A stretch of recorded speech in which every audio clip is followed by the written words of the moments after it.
Comment reprendre le contrôle de ton temps quand tu as l'impression de courir après les journées? Comment mieux gérer son temps quand la vie va trop vite? Gestion du temps, fatigue mentale, surcharge mentale, perte de sens. Si tu t'es déjà posé ces questions, alors cette vidéo est pour toi. Beaucoup de personnes cherchent à mieux organiser leur vie, à être plus productives, à retrouver du temps pour soi. Mais le vrai problème n'est pas le manque de temps. Le vrai problème est la perte de contrôle de son attention. Tu te lèves avec de bonnes intentions. Tu veux avancer sur tes projets, prendre du temps pour toi, lire, réfléchir, respirer. Et pourtant, le soir arrive, et tu te demandes où est pu passer ton temps. Tu n'es pas paresseux, tu n'es pas incapable. Tu es simplement pris dans un système qui fragmente ton attention. Notifications, urgences, obligations, écran, comparaison, pression sociale. Tout cela crée une fatigue mentale profonde. Et cette fatigue te fait croire que tu manques de volonté, alors que tu manques surtout de clarté. Voici une vérité essentielle du développement personnel.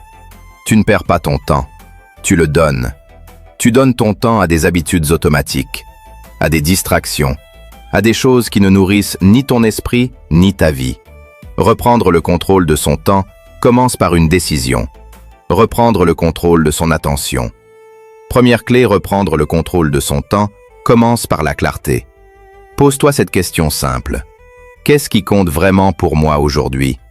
Pas dans 10 ans, pas quand tout ira mieux, aujourd'hui.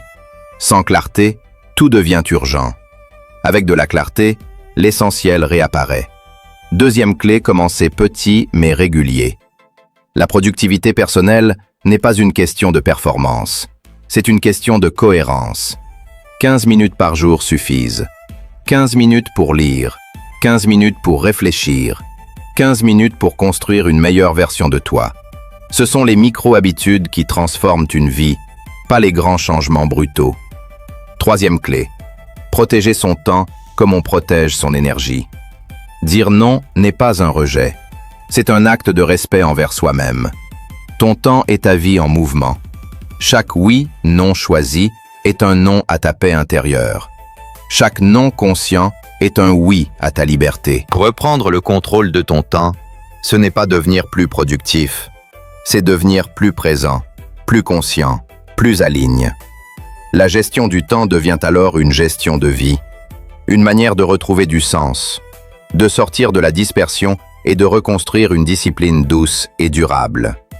Tout ce que nous faisons ici parle de développement personnel, de discipline personnelle, de gestion du temps, de motivation, de routine, de micro-habitudes, de conscience, de sagesse, de philosophie de vie, de sens de la vie, de changement de vie, de transformation personnelle.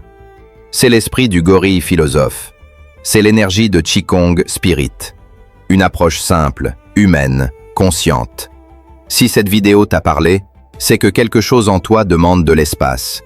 Ici, nous ne cherchons pas à remplir les journées. Nous cherchons à habiter notre vie. On construit une vie plus consciente, pas à pas. Abonne-toi si tu veux continuer ce chemin et dis-moi en commentaire qu'est-ce qui te vole le plus ton temps aujourd'hui.